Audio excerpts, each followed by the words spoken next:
Good morning. I couldn't resist reading outside under this gorgeous peach tree. You'll be able to hear the birds singing as I read. You'll also, unfortunately, hear some hammering and maybe a little traffic noise. I don't think you'll hear the traffic, but you probably will hear a little hammering. Sorry about that. But I just thought this was so nice to read out here. When we left off, Vinegar Boy was on an errand to get aloes for Joseph of Arimathea and Nicodemus to bury the body of Jesus and properly anoint it. And he had gone to Pilate to get an order for those aloes to take back to Nicholas, and that's where we left off. Nicholas chose a small hand-drawn cart from among those used for commissary produce for the boy to use in hauling the jar of aloes to the hill. The steward had accepted Pilate's order, entered it into the books, and put the charge against his own name. Vinegar Boy protested. "You aren't supposed to pay for them. Joseph said his friend would." "We'll see about it when the time comes," Nicholas said reasonably. "It may be that before this day ends, we will wish to make the aloes our own gift to the Nazarene." "But even if he fixes my cheek, you don't have to pay. They are worth a lot of money." "So is the boy who is going to be my son," the steward said, and his pale blue eyes warmed with tender thoughtfulness. He lifted the jar in his heavy arms and walked with a bow-legged stride to the cart. He placed the jar carefully in the bed of the vehicle, which, though small, was strong enough to haul a man. "Can you manage alone?" he asked. "We've barely started on the inventory, but I can send someone else with—" "No, Nicholas, please. I want to do it myself." "It's a good thing you're going. Do not be afraid to ask a favor for yourself." "I won't. I've made up my mind." "Has it not been said that the Nazarene chided his friends, telling them that they had not because they asked not?" The boy nodded. A bright smile made his amber eyes clear as honey. "Watch the ruts, boy. These carts tip easily."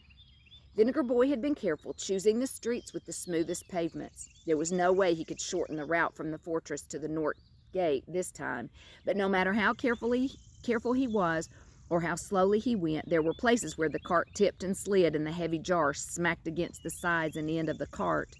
Each time his heart would come up into his throat and he examined the aloes with care. He had no idea how much money would be wasted if the cargo of pungent leaves and aromatic twigs should be scattered in the dust. Nicholas had explained to him that these leaves and twigs were from a valuable plant that grew far away from Jerusalem. The pharmacist at the fortress would extract the juice from the leaves and the twigs and use the dried juice as a purgative and tonic for the troops. But the dried leaves in the larger jars were used with the hops to help with the making of some vinegar. The aloes in the jar would be crushed fine and mixed with the myrrh that Nicodemus had. Then the winding cloves would be impregnated with them, and the body of Jesus would be preserved for a while. Vinegar Boy did not know how much Nicholas had charged against himself for the aloes, but it must be a considerable sum. Aloes were for the wealthy. Nicodemus was making a kingly gift to the Nazarene. The cart wheels began to whine and groan, and the boy told himself to remember to tell the wagoner at the fortress to grease the cart axle. The blisters on his heels were hurting again. He had not taken time to exchange the boots for his sandals. There had been too many other things to think about. His fight with Phineas and his quarrel with Nicholas and the visit with Pilate. The cart jolted and pain shot up his legs. His head ached from hunger. Marconius had told him that the first pangs of starvation were always the worst. After several days of not eating, a man could live on a few sips of water and a couple grains of corn. He was thinking about Marconius and wondering what was happening on the hill when a mule-drawn wagon thundered up behind him. The driver had come from outside the city walls, and as his wagon hit the main highway, he rose and cracked his whip as though he was in a hurry to be gone. A Roman horseman patrolling the traffic turned and bellowed an order at 2 foot soldiers. The soldiers raced forward, yelling for the driver to halt. When the soldiers yelled, the boy stopped too. The cart rolled up against his heels, and he bit his lip with pain. Then he saw the wagon, and fear filled him because there was a dirty cover over the wagon bed, and under the cover he saw a heavy movement. Had Barabbas been foolish enough to attempt to make his own way out of the city in broad daylight? The soldiers approached the wagon with care. One used his sword to slash the rope that held the corner of the tarp. Then, flipping the cover back, he held himself ready to lunge. The other soldier stood equally alert. The cover flew back, and an angry grunt came, followed by a series of excited squeals. The lump in the boy's chest dissolved, and he giggled in relief. The wagon held only a nursing sow and several piglets. The soldiers sheathed their swords and motioned the driver on. One said, "Not the Jewish pig we were expecting, eh, Servius? Cheer up. He'll be out sooner or later. He can't stay holed up forever." Vinegar Boy drew a deep breath and remembered that he had not thought to tell Nicholas about Barabbas. As soon as he came back, he would tell him. Nicholas was honest and fair. He would probably help him get Barabbas out of the city, for he would know that Jesus had really died in Barabbas's place. But Nicholas would have to consider all sides of the question before acting. He always did. He would insist on the boy considering all things too. Nicholas never served up an opinion as if he were ladling out a plate of greens, saying, "This has satisfied me, eat and be full." But the talk about Barabbas and his escape from the Romans would have to wait for evening. Now he had to get the cart to John and get back to the hill. When he reached the road leading to the small village of palm trees, his hands were blistered. The wound on his arm throbbed, and for the second time he felt the bruise on his head where he had fallen against the stones in the alley after his first meeting with Barabbas. When he reached the gate with the tinkling bell, he was hot and tired and thankful for the cooling shade. Joseph was pacing up and down the garden walk, his dark robes whistling. John, who knew a fisherman's patience, sat on the bench under the arbor. He rose quickly when he heard the cart outside the gate. Vinegar Boy looked for Mary, but she was not in sight. A third man stood in quietness near the pool. He was shorter and heavier in the middle than John or Joseph. His face was small, his neck thin. He reminded the boy of a scholarly turtle. On his bald head he wore a richly embroidered black skull cap, and his ankle-length robe of lustrous black and yellow streaked silk covered a white garment. "Praise God you have the aloes," Joseph said. His robes were fine black wool with a line of blue silk bordering the hem and sleeves. A turban of the same shining silk was ornamented with a pin that flashed blue fire in the sunlight. "Where in all of Jerusalem could we have obtained such a supply on a holiday?" Nicodemus breathed. "Jehovah Jireh." "Aye, Jehovah does provide," Joseph said. "Praise the name of him who never forsakes us." Nicodemus sounded like a rabbi. Vinegar Boy had slipped into the Jewish synagogue several times to listen to the Hebrew teachers because he was always curious about the Hebrews' God. There was a completeness about the Lord God Jehovah that was lacking in the gods of the Romans and the Greeks. The Jews believed that their God, though invisible, was always present in all places at all times. He ruled men with patience and justice. Nicholas did not disagree with them. He believed in a creator whose hand had formed the world from nothingness, and in a just God who would recompense evil for evil. He had seen that men who plowed iniquity and sowed wickedness also reaped the same. Vinegar Boy noticed that John, the fisherman, listened to both Joseph and Nicodemus with great respect. While Joseph seemed wise and used to speaking with authority, Nicodemus seemed more wise. Both of them were probably so learned that they were among those whom the common people spoke of as masters. John pulled his robe knee-high and thrust the material beneath his leather girdle. The boy noticed his powerful legs as he stepped in front of the cart and reached both hands to the handle. He bent forward and the cart moved. Vinegar Boy said, "I can pull it, sir." John shook his head. "You have done enough." "But you'll get blisters, sir." John held out a palm and smiled, and the boy flushed in confusion as he ran alongside. Calluses, thick and old, covered John's hands. His fingers curved with strength. Joseph said, "You will find no stronger hands in Galilee, boy, unless they be the hands of Peter." Peter. Nicodemus repeated the name sadly, shaking his head as if in sorrow. John said, "Do not forget that one of the last things Jesus said to us was that the world would know that we are his disciples if we love one another." The wheels of the cart moaned, and the shade of the palm trees was left behind. All four lengthened their stride. Vinegar Boy wondered, who is Peter? Evidently he is someone who should be here with John, but isn't. As John pulled, Vinegar Boy tried to imagine how he would look on the deck of his fishing boat. His long brown hair would be wet from the spray. His bare toes would grip the wooden planks. The muscles of his arms and legs would swell as the net broke water, and the fish, like glittering half-moons, would jump as they tried to get back into the sea. The spray falling back in the blue sunlight would be like blue wool woven with threads of silver mist. Once he and Nicholas had made a trip into the Galilean country. Nicholas had gone to make arrangements for a supply of fresh and salted seafood for the commissary. Both of them had been excited as they stood on the fishing docks at Capernaum on the western corner of the blue sea and watched the catch dumped, gleaming and glistening into the baskets of the fish sellers. Later in the marketplace, the boy had been dismayed to see that the beautiful colors had faded. The eyes that had shone like jewels in the sea were cold green like those of the butcher. The small cart bounced, and the boy sprang to brace the jar. He considered the two men who walked, one on either side of the cart. Nicodemus went with his hands behind him, his thin neck thrust forward, the breeze billowing his cloak.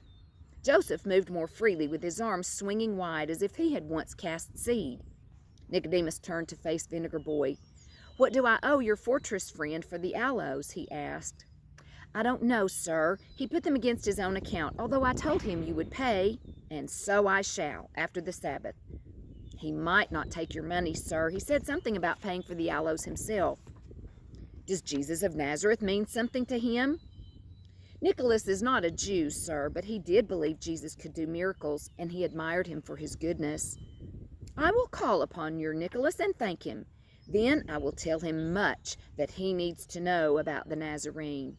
Your steward is a long, long way from the full truth." It seemed that Nicodemus was criticizing Nicholas, and the boy's exasperation showed. "If Nicholas wants to give you the aloes, sir, you'll have to take them. Can't you understand when somebody's going to give you something?" Nicodemus gave him a strange look. He felt his cheek burning. The cart slowed, and John turned, for he had caught the angry tone in the boy's voice. I'm sorry, sir. I had no right." But Nicodemus was not angry. A slight smile lightened his dark face as he looked across the cart to Joseph. The boy could be right. Perhaps none of us recognized the gift when we saw it. We were supposed to be leaders in Israel, but fishermen and farmers were more ready to accept. Joseph nodded. God loved us enough to send him, and we refused him.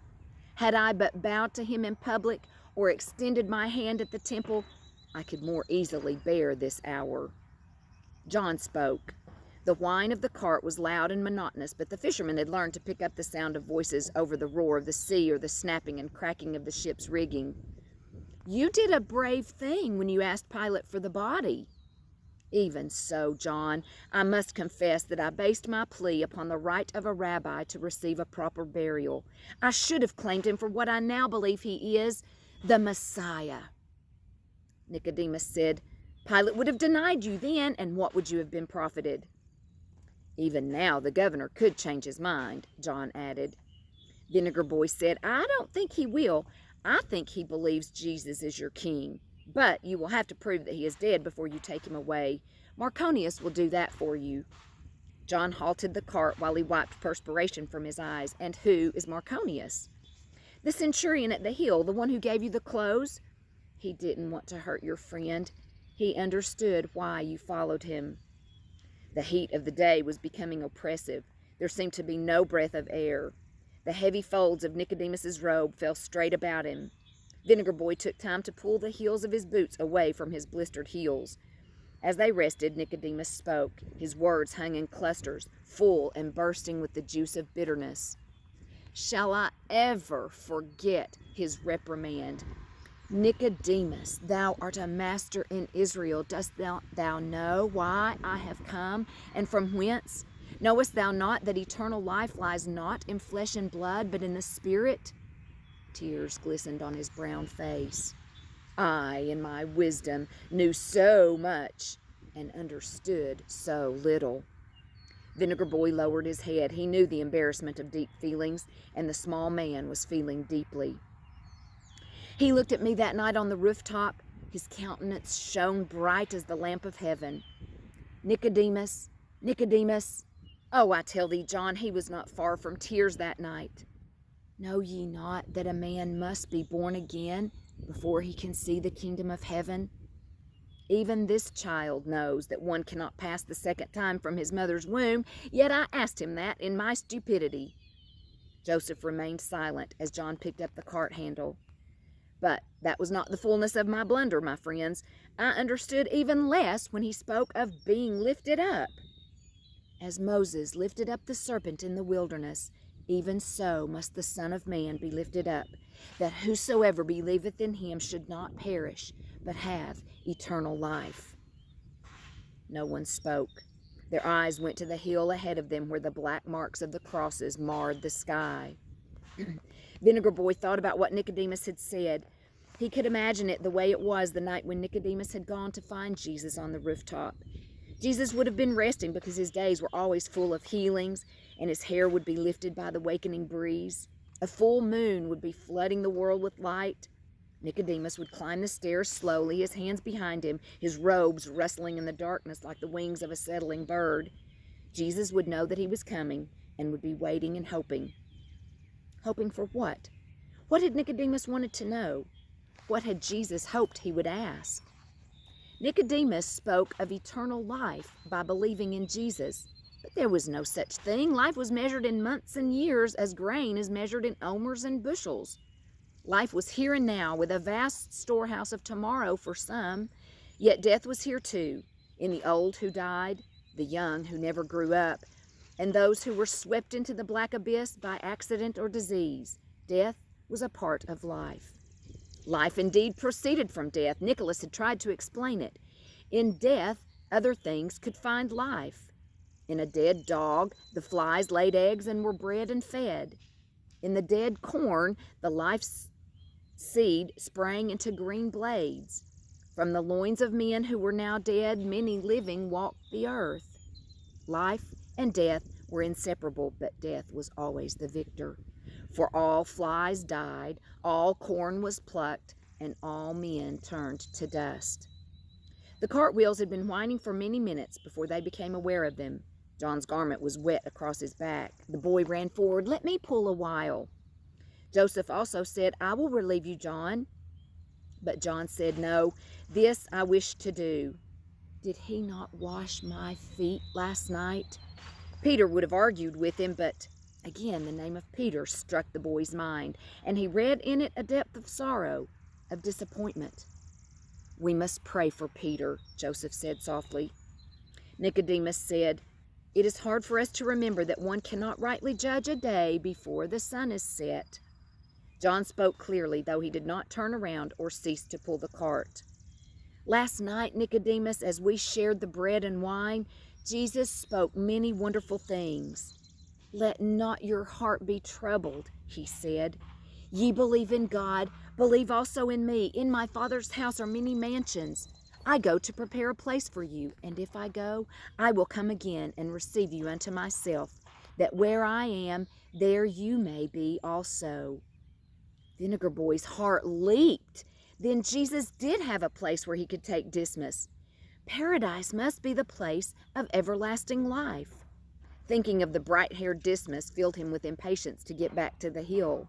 The cart was going so slow. How long had he been gone? Would Jesus still be able to see or hear or speak? "Please, please be all right," he whispered. Chapter 14. The cart with the aloes rumbled over the wooden ramp that crossed the highway gutter at the hill. A short distance beyond, the path that had led to the burial garden turned left and wound through an avenue of tall cypress trees. At this point, John stopped the cart. Joseph turned to Vinegar Boy and said, "God bless you for what you have done." And the words of Nicodemus were like a benediction. "May the peace of God be with you now and forever." Vinegar Boy bowed to the masters of Israel. He felt awkward and a little foolish, but it seemed the proper thing to do. Then John thrust out his hand, and the boy's fingers were lost in the maze of calluses. The fisherman's gaze swept the horizon. "When you get to the hill, tell my mother to come down to the garden. Have her fetch the other women and tell her to come straightway. There's going to be a storm." Vinegar Boy looked up in disbelief. The sun blazed. There were few clouds except over Mount Hermon. "Take my word, boy," John said. "I can smell a storm, and this could be a bad one." Joseph and Nicodemus moved away. The small man walked with his hands behind him. Joseph swung his arms in wide, free gestures. What should we do with the cart, boy? John asked. I can return it to the commissary after the Sabbath. Leave it at the tomb, sir. I'll take care of it. Vinegar Boy raised his amber eyes to the fisherman. I'm sorry about Jesus, sir. Tell his mother that I liked her. He could feel his cheeks beginning to burn. The fire in the dark side was exceedingly hot. But John's blue eyes appraised him affectionately. A smile of rare beauty broke on the fisherman's face. She liked you too. The people in the house and the village are friends who can tell you where to find me if you ever need a favor. John's eyes lifted toward the hill. I am sure that he knows that you have helped us, and he has said that a cup of water given in his name shall have its reward. Tell your captain that I will come for the body as soon as I can. Why did they kill him, sir? I do not understand all of it myself, but someday I will. Then I will write it down so that other people will know. Yet, if I wrote down all that he has said and done, I doubt if the world itself would hold the books. Again that smile, slight but brilliant, touched the fisherman's face. Over the noise of the cart on the gravel path, he turned and called back to the boy, Remember, tell the women to come straight away. I will fetch them, Vinegar Boy yelled and waved as he watched John disappear into the shadows of the cypress. The pain of the blisters had doubled. The boy had tried not to limp in front of John, but now as he climbed, he winced and groaned. A small eddy of dust rose and hit him in the face. He lifted his hot face. The wind was rising a little, and a very light froth of clouds could be seen rising above the hills. Some of the brilliance of the blue sky was fading, and the Jordan Valley seemed to be filling with a copperish haze.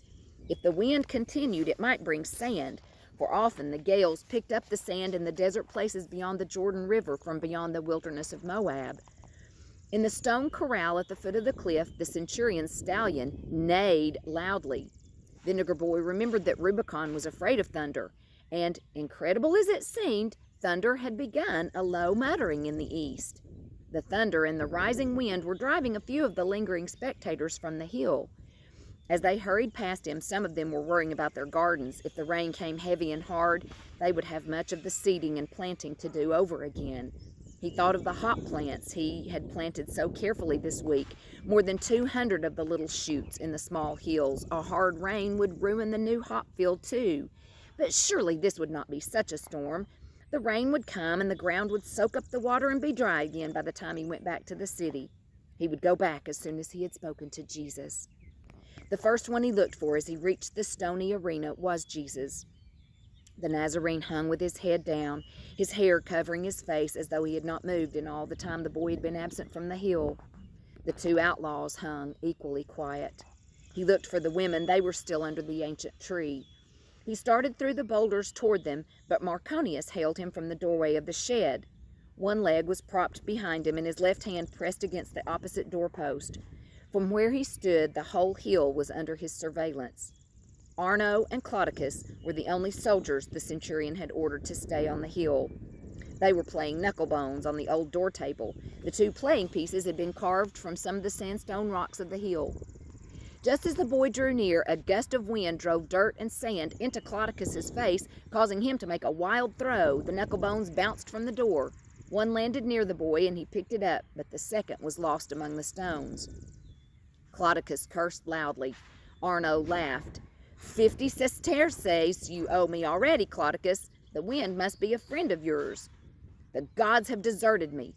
50 sesterces, Claudicus growled, and no way to recoup my loss. He groaned. Vinegar Boy tossed him the playing piece, and he caught it. Then he dropped it under his foot and crushed it. Today is not my day, he growled again. Even the dice left me without gain. He spoke of Jesus' robe that Marconius had reserved for Mary. Marconius didn't smile. You're a bad loser, Claudicus. Perhaps you're hungry. Get your lunch and then go down to the corral. Stay with my horse until the threat of the storm is over. A long, low roll of thunder sounded. The stallion whinnied anxiously. I don't think the storm is going to blow over, Vinegar Boy said. The fisherman, John, told me it might be a bad one. I didn't believe him, but the gray clouds that had been about the shoulders of Mount Hermon like a prayer shawl had raveled, portions of them floating toward the south. Lightning, like silver thread, wove in and out among them. Marconius said, I thought you weren't coming back. You've been gone a long time." But there's been no sound from him. "He isn't dead yet, is he?" "No, but for his sake I hope he goes quickly. I have no desire to break his bones." "I would have been back, but I had to go to the commissary for aloes." Quickly he told Marconius about John and Mary and the counselors. "John wants the women to go down to the garden. I told him I would fetch them. When I come back, we'll try to revive him. He has had no vinegar."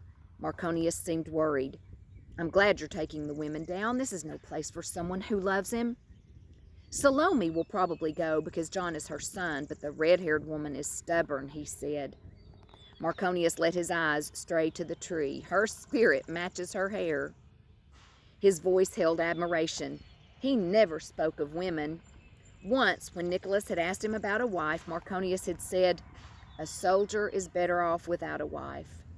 When I go into battle, I want no one to worry about but myself." As Marconius looked toward the woman called Magdalene, the boy wondered if the centurion might be changing his mind. He glanced up at Marconius and then away. The soldier would not want anyone to know how gentle his face could be. A stronger gust of wind came, casting dirt broadside across the hill. The clouds in the east were foaming and rolling. Lightning slashed the clouds, and claps of thunder echoed in the valley. The cry of the horse rose high and lonesome. Marconius roared for Claudicus, "Finish your wine and get down to my horse." The legionary came out of the shed, wiping his mouth with his hand and holding a hunk of bread that dripped with curds of cheese. He was trying to fasten his helmet with one hand. As he passed the centurion, he snapped to attention. Arno came to the doorway. "Should I check the supporting irons of the crosses, sir?" "Yes, the storm might be over quickly, but one never knows." Marconius turned to Vinegar Boy. "Now, let us go get your friends away." They were past the boulders of the amphitheater and heading for the old tree when the boy pointed beyond the edge of the cliff toward the south.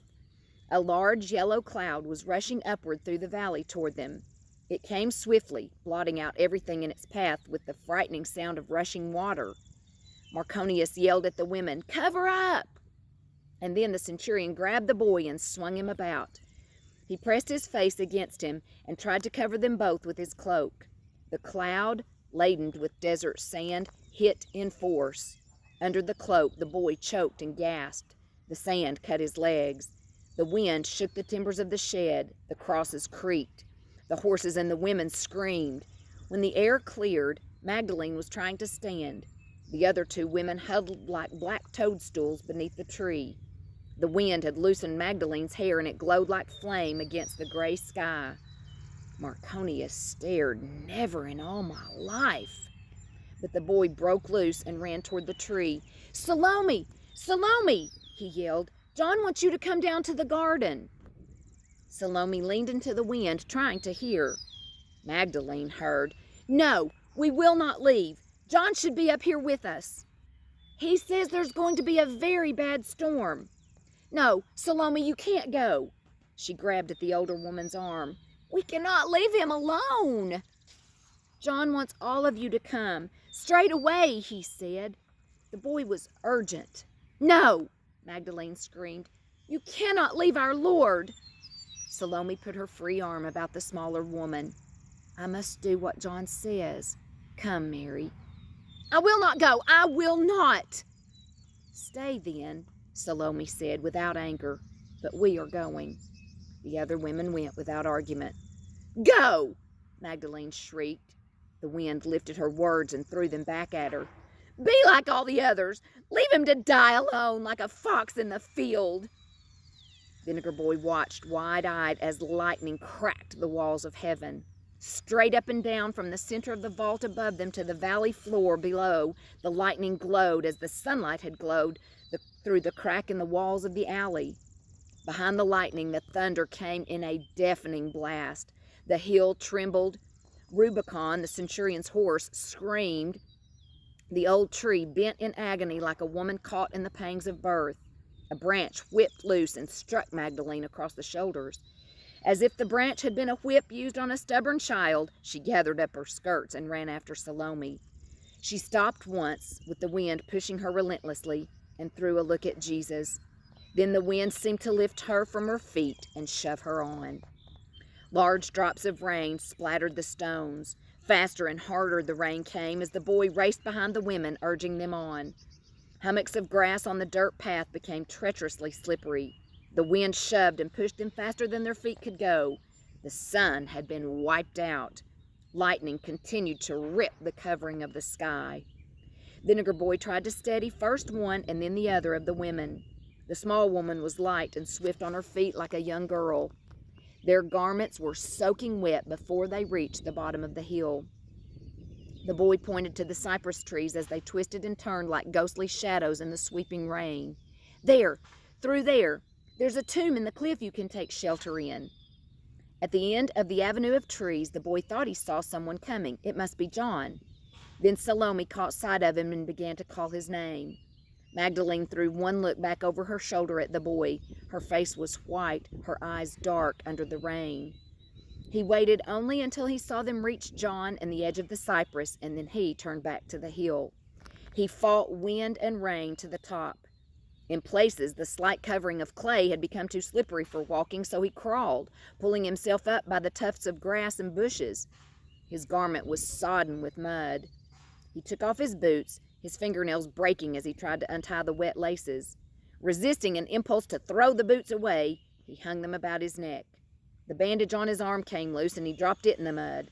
The wet clay helped to extinguish the pain in his toes and heels.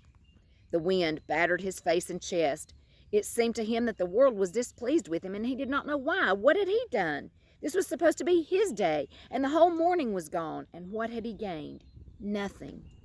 Tonight, Phineas would laugh his ugly eyes out. Sparrow would chirp with sympathy. Nicholas would be disappointed. No matter what he said, any man would prefer a son without this affliction. And Jesus, the only man in the whole world who could help him, was hanging unconscious on a cross, dying. The wind was turning cold and he shivered, but the chill brought a new hope. Perhaps under the rain and the coldness the Nazarene would revive. Perhaps. The hope began to move again deep within him, quivering like a newly hatched birdling. He got to the top of the hill and lay panting. Through the gusts of driving rain, he could see Jesus lolling on the upright. There was a laxness about the body that brought him to his feet. He stumbled forward. "No!" he cried aloud. "No, you mustn't be dead, not yet." It seemed to him that there was no one left on the hill but himself and Jesus. Marconius and Arno had taken shelter in the shed, and the thieves hung silent. He moved close to Jesus, his eyes fixed on his face. There was no sign of life. Then he saw the fingers move, opening and closing, stretching as if to touch the heads of the spikes that held his wrists. Jesus was not dead. His hands were not dead, and it was his hands that did the healing. Vinegar Boy pressed closer. Wind and rain wrestled with him, but he would not give up. He butted into the belly of